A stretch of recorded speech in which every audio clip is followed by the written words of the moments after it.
Mereka bilang ini Rp1.000. Ya kan? Tapi makin lama di dalam isi riba, Rp1.000 yang dulu bisa dipakai untuk membeli 50 kg emas pada tahun 46, ketika pertama kali diberikan rupiah, hari ini diberikan tukang parkir pun tidak mau. Maka mereka ganti gambarnya dengan Soekarno-Hatta, nolnya ditambah 2, menjadi 100.000. Yang 99.000 dari mana? Ya kan? 99.000 dari mana? Dan kalau ini kita belah 2, dibelah 4, mau saya kasih 4 mahasiswa. Kemana samannya tadi itu nilainya?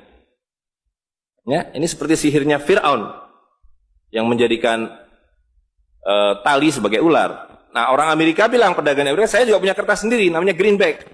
Tapi kertas saya punya 10.000 kali lipat dari kertas saudara.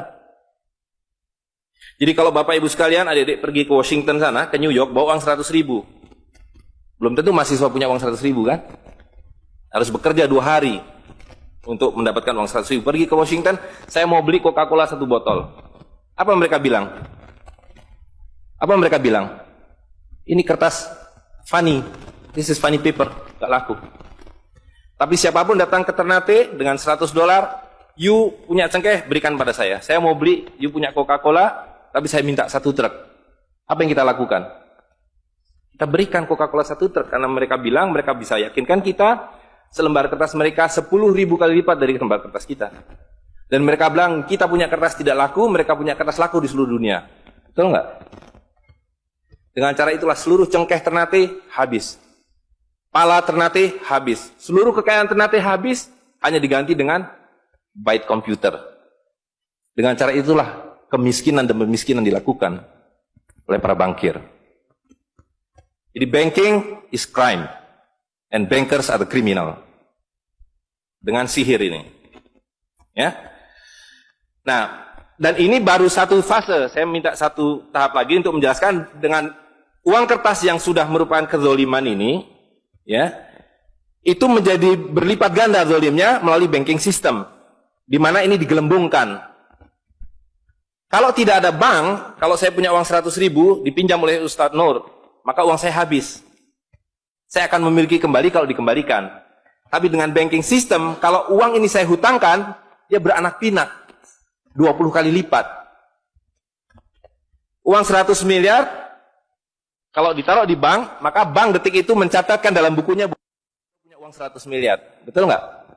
Dan itu dilegalisir oleh pemerintah. Bahwa you boleh mengakui itu sebagai milikmu. Dan bagi bank, uang titipan ini liability. Maka dia harus sewakan. Dia harus pinjamkan dengan bunga kepada orang yang mau beli rumah tidak bisa beli rumah, mau beli mobil tidak bisa beli mobil. Jangan khawatir, saya beri kredit, tapi harus tahan 10% untuk cadangan, ya kan? Dan semua orang dibikin miskin. Misi pokok bank adalah membuat semua orang miskin supaya tidak mampu membeli apapun kecuali berhutang melalui bank. Maka ketika 100 miliar ini diterima bank, maka dia bisa mengutar itu 20 kali dengan bunga katakanlah 10%. Maka dia akan mendapatkan dari bunganya saja 180 miliar. Jadi kalau bank bilang saya ngasih bunga hanya 10%, dia akan dapatkan 200%. Dan dari pokoknya yang dia putar itu, maka dia akan dapatkan 20 kali 90 miliar. Coba lihat, maka terciptalah uang 1,9 triliun, hampir 2.000 triliun. Padahal uangnya berapa tadi? 200 miliar. Yang 1,8 triliun dari mana? Angin, sihir. Tidak ada. Itu sebabnya setiap bank dijaga oleh satpam. Supaya mengesankan bahwa di bank ada uang. Tidak ada uang di bank. Itu kenapa setiap pegawai bank pakai jas, pakai dasi. Supaya orang yakin bahwa uangnya dijaga dengan baik. Karena di situ tidak ada uang. Dan itu sepenuhnya pengelabuan. Jadi bank itu adalah arisan berantai. Kalau kita datang mengambil uang, tapi orang bisa bilang, tapi kalau saya ngambil uang di bank kok ada? Uang siapa yang diberikan? Uang Anda sudah nggak ada. Jadi orang percaya bahwa bank adalah tempat yang paling aman menyimpan uang. Bank adalah tempat paling tidak aman menyimpan uang. Belum Anda keluar dari pintu bank, uang Anda sudah nggak ada. Membuktikannya gampang. Datang pada hari yang sama, minta saya mau ambil uang saya hari ini. Potong telinga saya kalau Anda dapat uang, kecuali 10% dari nasabah. Bisa dipahami? Ya. Uangnya tidak ada. Itu.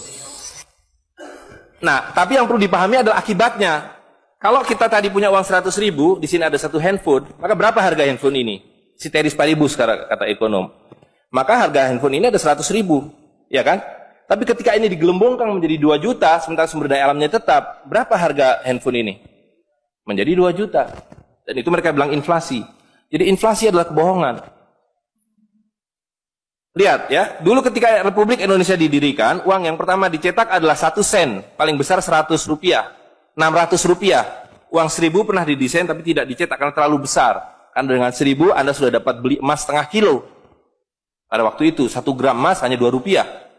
Dan mereka berjanji, jangan khawatir, setiap rupiah saya jamin dengan 1,5 gram emas. Sampai sekarang itu berlaku Undang-Undang tahun 46. Nah tapi lihat, karena uang kertas itu sihir, dicetak makin banyak, nilainya merosot. Bebeknya mah tetap, cengkehnya tetap, palanya tetap, tapi nilai uang yang merosot. Maka mulai tahun 52, ini pertama kali by the way, ini Bank Indonesia baru muncul tahun 52. Bank Sentral Republik Indonesia itu bukan Bank Indonesia, dulu namanya BNI 46. Tapi Belanda tidak mau. You mau merdeka, you mesti nurut saya. Hentikan BNI 46, ganti dengan bank saya, The Jeffers Bank, menjadi Bank Indonesia. Dan hentikan uang Republik Indonesia, ganti dengan uang saya, Guilders, yang kemudian berubah menjadi uang Bank Indonesia. Oke. Nah, begitu muncul tahun 52, rupiah sudah mulai tidak laku. Dibikinlah uang 1.000 rupiah. Ringkas cerita, tahun 57, uang 1.000 sudah mulai tidak laku. Dibuatlah 2.500 rupiah.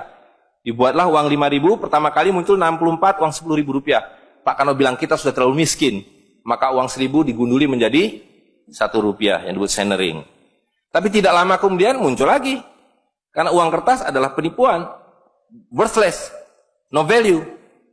Ringkas cerita, Pak Harto dibilang berhasil dalam pembangunan, dia bikin uang 50.000 rupiah dengan gambar Pak Harto dan kapal terbangnya.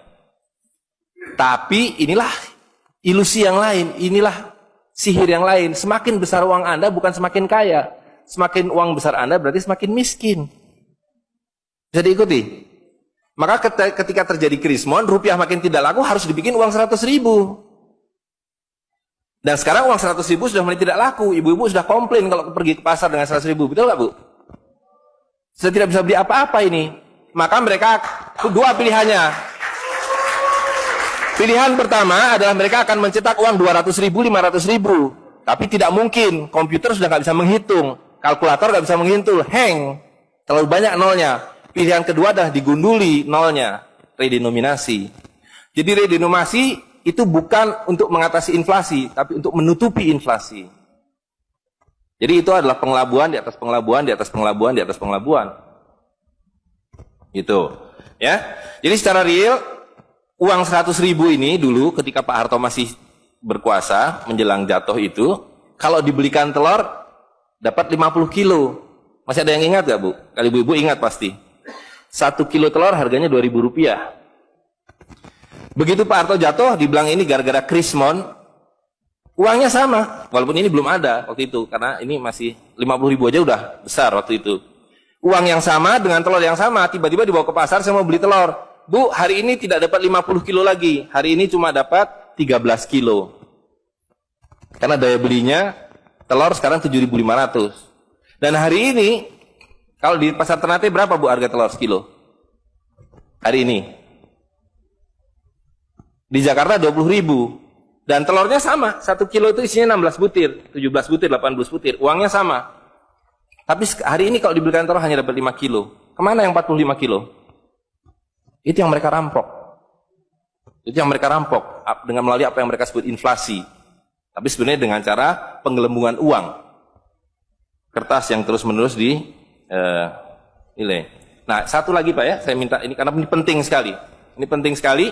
Nah, sistem zalim ini kemudian difikskan dalam satu sistem politik yang disebut nation state pada level global, karena judulnya kan globalisasi uang.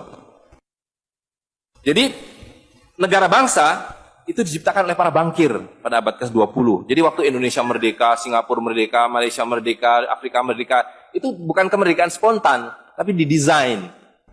Didesain karena kalau dulu mereka mau merampas cengkeh orang Ternate, mau merampas kepala orang Ternate, dia harus bawa serdadu ke sini, Dia harus ambil cengkeh dan palanya. Repot kan?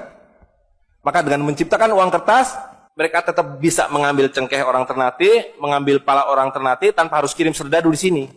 Dan karena itu saya kasih merdeka. Tapi satu mesti bikin bank sentral, kedua pakai uang kertas. Supaya saya tetap bisa membeli 1 barel minyak Anda dengan harga 4 sen dolar. Karena mencetak uang ini biayanya hanya 4 sen, 500 rupiah. Ya, jadi berapapun harta yang kita punya bisa dibeli dengan cara itu. Nah, lalu tadi saya sudah ceritakan uang kertas itu dimunculkan bersamaan dengan konsep negara nasional plus hutang negara. Boleh merdeka tapi miskin. Rakyat penyakitan, rakyatmu bodoh. Tapi jangan khawatir, saya punya uang.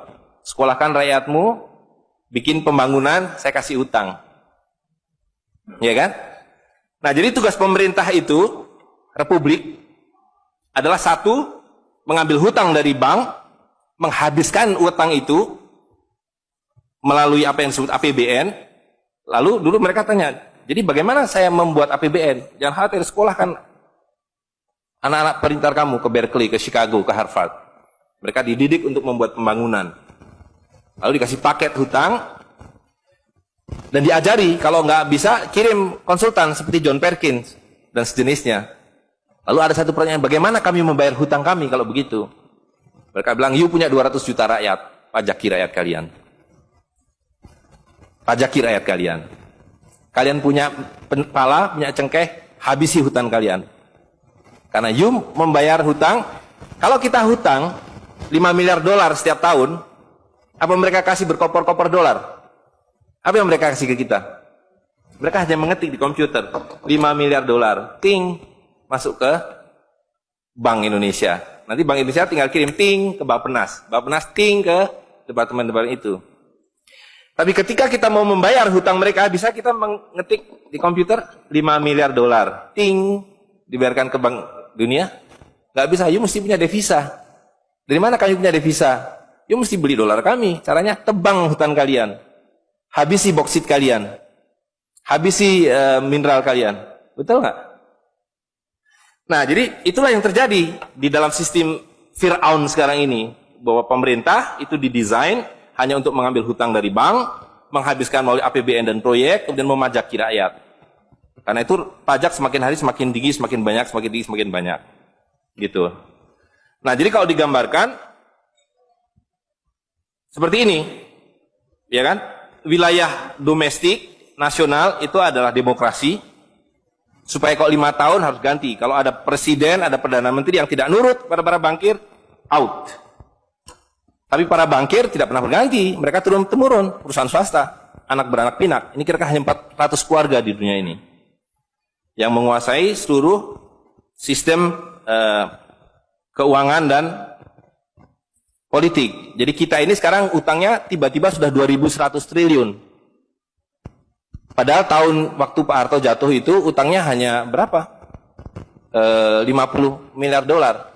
500 triliun. Sekarang sudah 2.000 triliun. Dan begitu kurs dolar berubah, utang kita nambah. Gitu. Dan BI tidak pernah memenuhi janjinya. Karena tugas pokok BI adalah menjaga stabilitas kurs. Tidak pernah bisa. Dan tidak akan pernah bisa apapun yang dilakukan karena memang tidak ada nilainya, gitu. Nah, jadi sebagai penutup, maka apa yang harus kita lakukan adalah membalik seperti yang mereka dulu lakukan. Yang mereka dulu lakukan adalah mengambil emas dan perak dari orang tua kita, mereka lebur menjadi batangan, dia simpan di berangkas, dan kepada kita dikasih toilet paper ini, kata Mahathir Muhammad. Maka yang harus kita lakukan sekarang sebelum ini jadi apa? Oncom. Lebih berharga oncom. Tukarkanlah menjadi emas dan perak, menjadi dinar dan dirham, dan kemudian gunakan untuk muamalah. Karena Nabi sudah mengatakan akan datang satu zaman di mana semua yang kamu miliki tidak ada harganya, kehabisan nilai, kecuali dinar dan dirham, kecuali emas dan perak. Jadi kalau dilihat, dolar dalam dinar atau dinar dalam dolar dalam 10 tahun terakhir, 2004 itu cuma 54 dolar, hari ini sudah di atas 250 dolar. Dan lihat, menipunya uang kertas ya. Kalau kita pakai untuk menyimpan naik haji, kalau Anda menabung dolar, maka tiap tahun naik. Saya sudah hitung ini, dan ini valid sekali. naik setiap tahun itu 3,5%. Kalau Anda menyimpan rupiah, setiap tahun naik 5%, nggak nyampe-nyampe. Tapi kalau Anda menyimpan dinar, maka dia akan turun 8% setahun. Jadi tahun 2000 naik haji butuh uang 21 juta rupiah. Kalau dinar butuh 71 dinar. Tapi hari ini kalau mau naik haji butuh hampir 40 juta rupiah. Dengan dinar cukup dengan 16 dinar. Jadi dulu kalau punya rupiah naik haji satu orang, sekarang sampai Dubai suruh pulang. Nggak cukup uangnya. Tapi dengan dinar dulu naik haji satu orang, sekarang bisa naik haji 4 orang. Dengan kata lain, kalau Bapak Ibu sekalian serahkan cengkeh Bapak Ibu sekalian dan menerima uang kertas, Anda 4 kali miskin. Detik itu juga dalam konteks ini. Maka serahkanlah cengkeh dan katakan, saya mau serahkan cengkeh, bayar kami dengan dinar. Bayar kami dengan dirham. Saya serahkan pala kami, bayar kami dengan emas dan perak. Saya tidak mau uang palsu ini, uang-uangan ini. Saya mau uang yang sebenarnya, uang dari Rasul SAW. Ya, gitu. Dan harga minyak ini palsu semua. Dibilang minyak naik turun naik, tidak ada yang minyak naik. Kalau dengan dolar dia naik terus, tapi dengan dinar dia flat. Sekali lagi, bahwa sumber daya alam itu terbatas, maka alat tukar pun harus terbatas. Jadi ketika kita menggunakan kertas ini gelembungkan. Tapi ketika Anda menggunakan emas dan perak, ini sama. Maka sekali dia punya alat tukar, nilai tukarnya dari zaman Rasulullah SAW seekor kambing, hari ini 1 dinar dapat seekor kambing. Zaman Nabi dapat seekor ayam 1 dirham, hari ini dapat seekor ayam. Tidak ada yang berubah. Sekali lagi pemiskinan itu adalah dibikin oleh sistem. Dan tadi sudah disampaikan bahwa dari tahun ke tahun, di dalam slide yang sebelumnya dalam penjelasan itu, bahwa dinar dan dirham itu selalu dicetak oleh para sultan. Jadi lihat, ketika para sultan berkuasa, para sultan berikan emas dan perak pada rakyat. Para sultan kemudian disingkirkan, diganti oleh para bankir, emas dan perak mereka ambil, diberikan kertas. Itu yang terjadi dari abad ke-19. Maka alhamdulillah pada hari ini kita melihat bahwa kesultanan sudah kembali dengan dinar dan dirham.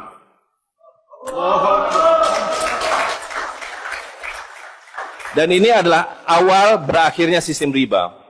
Ini adalah awal dari janji Allah SWT, yamhaqu riba wa yurbi sodakotan. Aku suburkan sedekah dan aku hancurkan riba.